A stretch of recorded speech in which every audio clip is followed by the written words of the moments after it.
میں یہاں پر فلاں معاملے کی، کوئی چوری کے معاملے کی، ڈکیتی کے معاملے کی، یا کسی کے زمین جائیداد کے معاملے کی کسی بھی گواہی کے لیے میں آیا ہوں، تو اس کو جو سوال کیا جائے اس کا ریشنل آنسر دے، اس کا معقول جواب دے۔ جب اس سے یہ کہیں کہ آپ اس موقع پہ رات کو 2 بجے قتل ہوا تو آپ وہاں پہ کیوں موجود تھے، تو وہ بتائے کہ میں کیوں موجود تھا۔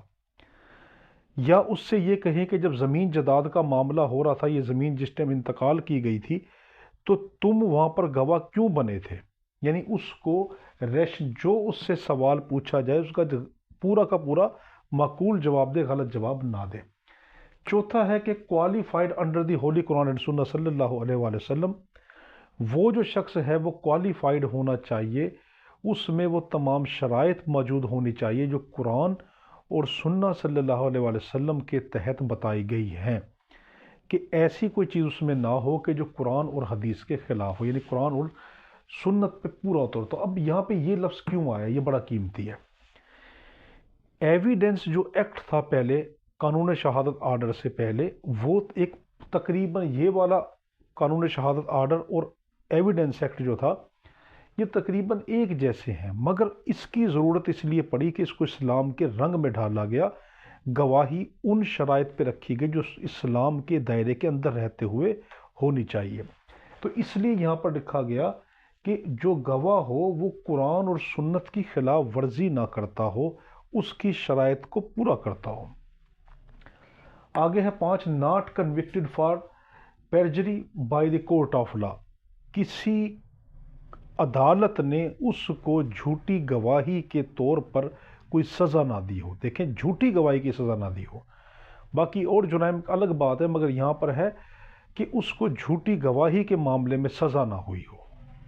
اگر سزا ہوئی ہے تو وہ شخص کمپیٹنٹ نہیں ہے، وہ عدالت میں گواہ نہیں بن سکتا، مگر ایک شرط ہے، ایک ایکسیپشن ہے، ایک استثناء ہے کہ اگر اس شخص نے جھوٹی گواہی دی تھی، عدالت سے سزا یافتہ بھی ہو چکا، مگر بعد میں یہ لکھا ہے ہی ہیز بین ریپینٹڈ اینڈ مینڈڈ از وے، وہ پچھتایا ہو، ریپینڈ ہوا ہو، یعنی وہ بعد میں سزا کے بعد توبہ طائب ہو گیا ہو، ریپینڈ ہوا اور مینڈڈ از وے، اور اس نے اپنے راستہ الگ کر لیا ہو، توبہ طائب ہو چکا ہو، اب وہ شخص جب عدالت یقین کر لے گی کہ یہ واقعی ہی سدھر چکا ہے، تب اس کی گواہی مانی جا سکتی ہے۔ یہاں پر آ گیا، مگر یاد رکھنا حدود کیسوں میں یہ نہیں ہوگا، حدود کیس کے اندر تزکیۃ الشہود مسٹ ہے، وہ ہم آگے جا کے دیکھتے ہیں۔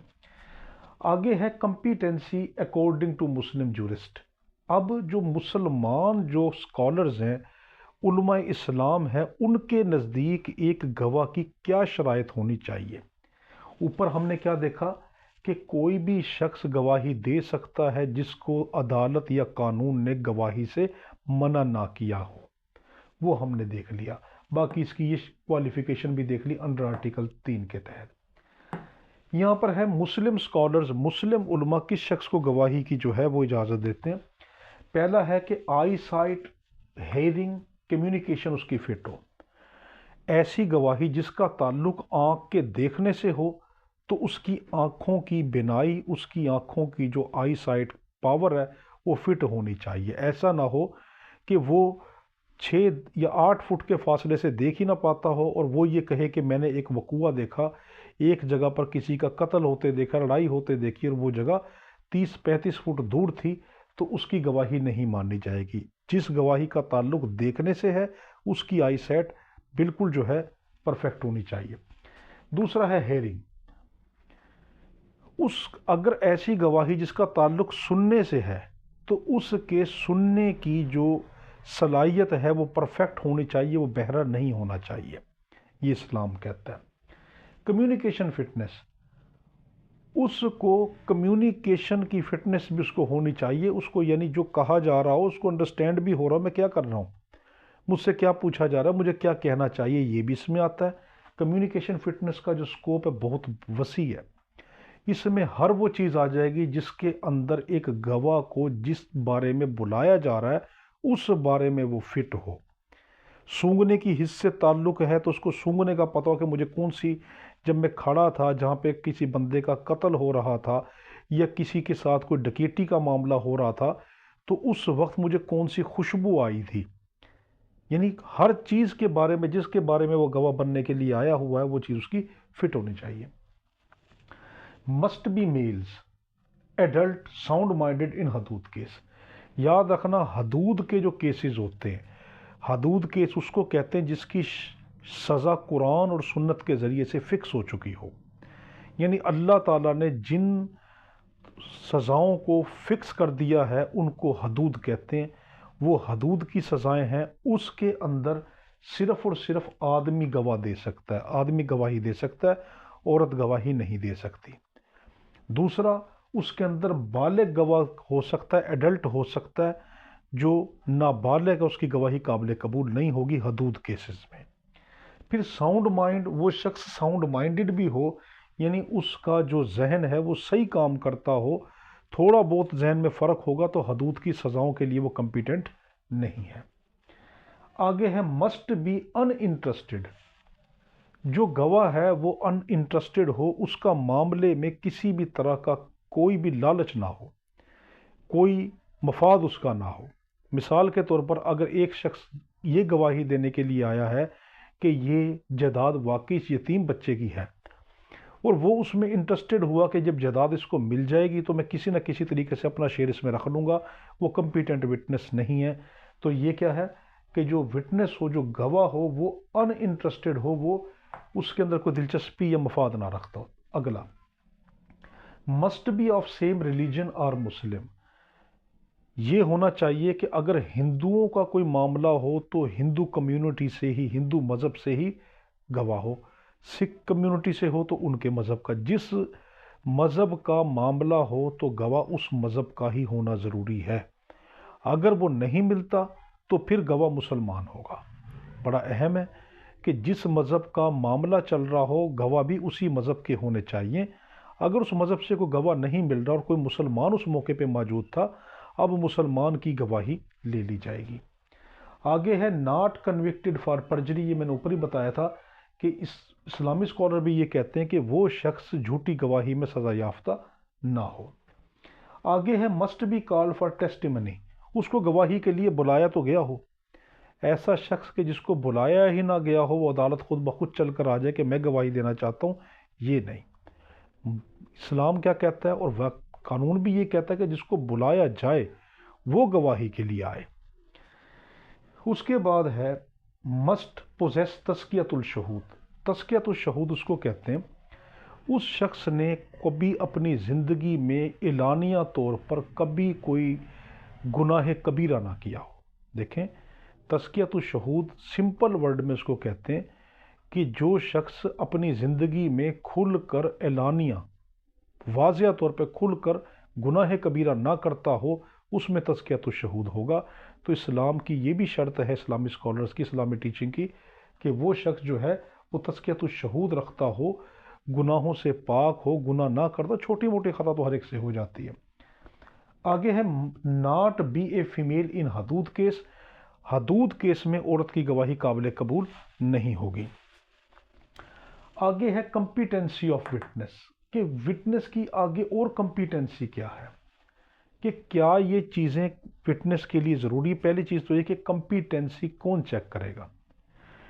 کیا وکیل چیک کرے گا کہ یہ شخص گواہی کے قابل ہے، یا پبلک پروسیکیوٹر چیک کرے گا، یا پولیس چیک کرے گی؟ کون چیک کرے گا؟ یہ پاور صرف اور صرف جج صاحب کی ہے، عدالت کی ہے، کورٹ کی پاور ہے. تو یہ کورٹ کی پاور ہے کہ وہ یہ دیکھے گی کہ ایک شخص کمپیٹنٹ ہے یا نہیں.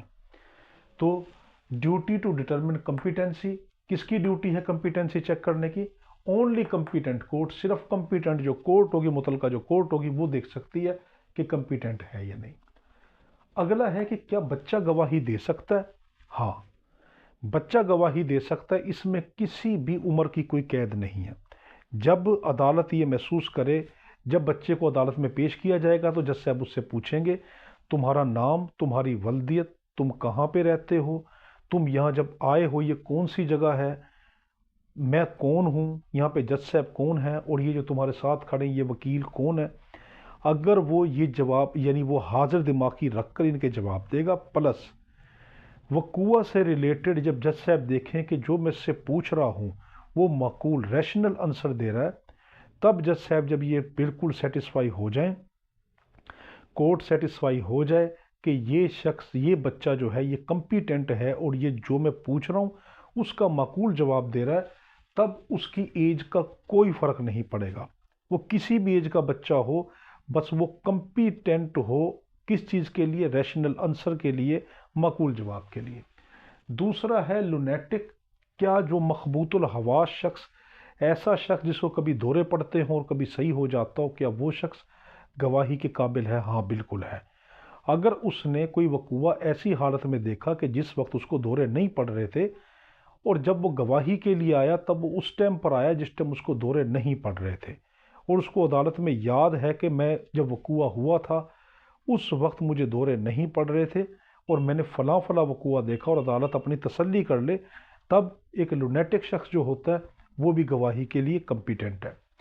آگے ہے ڈیف ڈم، کوئی گونگا بہرا شخص بھی کمپیٹنٹ ہے؟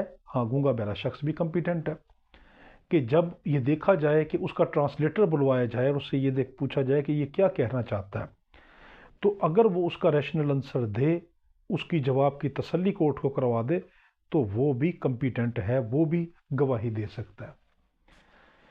آگے ہے کہ ایج آف چائلڈ، یہ بڑا اہم دو میں کیس لا بتا رہا ہوں۔ پہلا ہے NLR 1993 SD صفحہ نمبر 95 اور 1995 PCR LJ صفحہ نمبر 803۔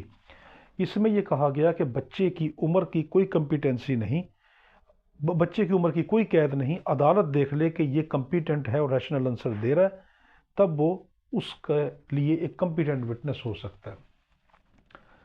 اگلا یہ ہے کہ یہ میں سارا بچے کے لیے بتا رہا ہوں، یہاں سے لے کے یہاں تک یہ بچے کے لیے، سیٹسفیکشن آف کورٹ سیٹسفائیڈ ہو جائے کہ ٹھیک ہے بچہ کمپیٹنٹ ہے۔ یہ کون سا کیس لا؟ 1976 SCMR صفحہ نمبر 338۔ مگر یہاں پر ایک اہم چیز ہے، بچے کی، صرف بچے کی اکیلے کی گواہی کی بنیاد پہ کسی کو کنوکٹ نہیں کیا جا سکتا، سزا نہیں دی جائے گی، اس کے لیے کاروبریٹری ایویڈنس دینے پڑیں گے۔ بچے نے تو کہہ دیا ٹھیک ہے جی یہ بندے نے فلاں معاملہ کیا تھا، مگر اب یہ کہ صرف بچے نے کہہ دیا اس کی ایک گواہی کے اوپر اس کو سزا ہو جائے گی، ایسا نہیں ہوگا۔ کیس لا ہے NLR 1995 کرمنل لاہور، پیج ہے 2004۔ اس میں یہ کہا گیا کہ اگر بچہ کسی کیس میں گواہ ہے تو عدالت بے شک سیٹسفائیڈ ہے، مگر اس کو چاہیے یہ کہ وہ کاروبریٹری ایویڈنس لے کر آئے، اس کے ساتھ کچھ متعلقہ اور ثبوت بھی اکٹھے کرے کہ بچے نے تو کہہ دیا یہ وقوع ہوا ہے، باقی سرکمسٹینشل ایویڈنس سے، باقی اور چیزوں سے کاروبریٹری ایویڈنس لے کر آئے، دیکھیں کہ کیا یہ واقعی ہی جو بچہ کہہ رہا ہے یہ اس کے ساتھ میچ کرتے ہیں۔ اگر میچ کرتے ہیں اور اتنے کاروبریٹری ایویڈنسز ہیں کہ وہ اس کے ساتھ مل کر سزا کے قابل ہو سکتے، پھر سزا دے سکتے ہیں۔ اب ہے number of witness under article 17 قانون شہادت آرڈر 1984۔ ابھی تک ہم نے دیکھا تھا آرٹیکل 3 یہاں تک تھا، جس نے یہ بتایا تھا کون شخص گواہ بن سکتا ہے، کیا بچہ بن سکتا ہے، گونگا بہرا بن سکتا ہے، جس کو دورے پڑتے ہوں بن سکتا ہے، وہ شخص کیسا ہونا چاہیے، میل ہونا چاہیے، فیمیل ہونی چاہیے، کیا یہ اس نے بتا دیا۔ اب آ گیا یہاں پر آرٹیکل 17، یہ بتاتا ہے کہ حدود کیس میں کون گواہ ہوگا۔ اپنے ذہن میں بالکل بٹھا لیں آنکھیں بند کر کے کہ حدود کیس میں عورت گواہ نہیں ہوگی، بھول جائیں کہ عورت گواہ ہوگی۔ حدود کیس میں عورت کی گواہی ناقابل قبول ہے، اور اس میں جو مرد ہوں وہ بھی بالغ ہوں، وہ بھی عاقل ہوں، وہ مسلمان ہوں، ٹھیک ہے۔ تو حدود، جتنے بھی حدود کیس ہیں ان سب کے اندر میلز ہوں، میلز، ایڈلٹس، مسلمز، اور وہ سب کے سب ساؤنڈ مائنڈ، یعنی ان کا ذہن صحیح ہو۔ ان ساؤنڈ مائنڈڈ یعنی پاگل بندہ حدود کیس کے اندر گواہی نہیں دے سکتا۔ تو حدود کے اندر یہ کیس ذہن میں بٹھائیں، پہلا ہے وہ میل ہوں، وہ مرد ہوں، دوسرا وہ سب کا سب بالغ ہو، تیسرا وہ مسلمان ہو، اور چوتھا ان کا ذہن صحیح ہو، عاقل ہو، عقل رکھتے ہو۔ اب یہاں پر آئے گا کہ چوری کے کیس میں کتنے مردوں کی گواہی ہوگی حدود، جو چوری کا حدود کیس ہے. ہم آگے جا کے پی پی سی میں دیکھیں گے کہ حدود کیس کیا ہوتے ہیں چوری کے اور تعزیر کیس کیا ہوتے ہیں. ایسی چوری جس میں ہاتھ کاٹا جائے گا، حد نافذ ہوگی، اس میں کتنے آدمی ہوں. جو شراب پیتا ہو، شراب پہ اگر حد لگائی جائے گی اس پہ کتنے آدمی ہوں. قذف، کسی پہ جھوٹی بہتان باندھی جائے گی، اس میں کتنے آدمی ہوں. اپنے ذہن میں بس ایک چیز رکھ لیں، زنا یا زنا بالجبر کے علاوہ سب حدود کیس میں 2 مرد ہوں گے. پھر دیکھ لیں، زنا اور زنا بالجبر کے علاوہ تمام حدود کیس میں 2 مرد ہوں گے. زنا اور زنا بالجبر میں 4 مرد ہوں گے. دیکھیں صرف تعداد کا فرق ہے، باقی سب کے سب مرد ہوں، سب کے سب بالغ ہوں، سب کے سب مسلمان اور سب کے سب صحیح مائنڈ کے، اور تزکیۃ الشہود. اگلی شرط ہے تزکیۃ الشہود. الشہود یہ شرط ہے سب حدود کیس میں کہ مرد ہوں، اس کے بعد بالغ ہوں، مسلمان ہوں، عاقل ہوں، عقل رکھتے ہوں، اور تزکیۃ الشہود. یہ سب کی شرط ہے. مگر تعداد کا کیا فرق ہے؟ چوری ہو اس میں بھی 2، شراب پی ہو اس میں بھی 2 مرد ہونے چاہیے، قذف ہو اس میں بھی 2. صرف زنا کے کیس کے اندر 4 مرد ہوں گے جنہوں نے اپنی آنکھوں سے زنا کرتے دیکھا ہوگا. اب آ گیا فنانشل میٹر، ایسے معاملات جن کا تعلق لین دین سے ہے، پیسوں سے ہے، جائیدادوں سے ہے، قرضوں سے ہے، کسی بھی طرح کے معاملے میں ہو. اس فنانشل میٹر میں 2 مرد ہوں یا 1 مرد ہو اور 2 عورتیں ہوں. 2 مرد ہوں یا 1 مرد ہو اور 2 عورتیں، تو فنانشل میٹر میں عورت آ سکتی. اب یہاں پہ سوال آپ سے پوچھا جا سکتا ہے کہ 2 عورتیں کیوں ہوں؟ مرد تو 1 گواہی دے سکتا ہے، مگر 2 عورتیں کیوں؟ کہ قرآن نے خود اس کا جواب دے دیا کہ اگر ایک بھول لے تو دوسری اس کو بتا دے. تو قرآن نے خود کہہ دیا کہ عورت کے اندر بھولنے کی صلاحیت زیادہ ہے، وہ باتوں کو جلدی بھول جاتی ہے. تو اس لیے 2 عورتیں ہوں گی تو وہ یاد دلا دیں گی کہ فلاں اتنے پیسے لیے تھے. آگے اسپیشل کیسز. جو اسپیشل کیسز ہیں ان میں کتنے مرد ہوں گے؟ یہ پرووائڈڈ بائی لا ہوگا کہ وہ جو اسپیشل قانون ہوگا، اسپیشل کیسز ہوں گے، ان میں جو متعلقہ قانون کہے گا کہ اس میں 1 گواہی کافی ہے، 2 کی گواہی کافی ہے، 5 کی گواہی کافی ہے، وہ اسپیشل کیس کے تحت آئیں گے. آگے ہے ادر کیسز. دوسرے کیسوں میں کیا ہوگا کہ اس کے اندر ہے not provided by any number, کہ اس میں کوئی خاص طرح کا پارٹیکولر نمبر جو ہے پرووائڈ نہیں کیا گیا، اس میں شرط نہیں. مثال کے طور پر ایک ایسا کیس ہے کہ جس میں لیڈی ڈاکٹر ڈلیوری کر رہی ہے عورت کی، اور اس دوران اگر بچہ مر جائے تو اب وہاں پہ کوئی اور نہیں کھڑا تھا تو 1 کی گواہی لیڈی ڈاکٹر کی کافی ہوگی. تو یعنی جو ادر کیسز ہوتے ہیں اس کے اندر گواہوں کی کوئی خاص تعداد نہیں ہوتی. اب یہاں پر اس چیز کو کہ گواہوں کی تعداد کافی نہیں ہوتی، اس کے لیے بڑا اہم کیس لا ہے حسین ورسز ظہور احمد کا.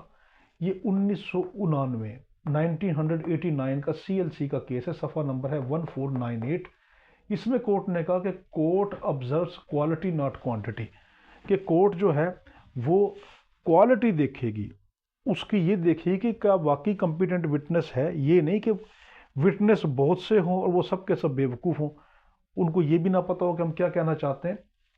تو کورٹ کی ڈیوٹی یہ نہیں کہ لینڈ اکٹھی کر لے گی گواہوں کی، بلکہ دیکھے گی کہ کوالٹی ان میں کیا ہے، کہ اتنے ہیں کہ جو معقول جواب دے رہے ہیں. آخری ہے کہ circumstances of each case, Hare case کا اپنا ایک الگ سرکمسٹینسز ہوں گے، حالات ہوں گے. اس کا جواب، اس کا ہے کیس لا 1995 PCRLJ صفحہ ہے 146، جس میں یہ کہا گیا کہ ہر کیس کی اپنی بھی پھر نوعیت ہوتی ہے. اس کے حساب سے بھی دیکھیں گے کہ اس کیس میں کتنے گواہوں کی ضرورت تھی. تو حدود کیسز میں گواہ فکس ہیں، تعداد فکس ہے، کوالٹی یہ فکس ہیں.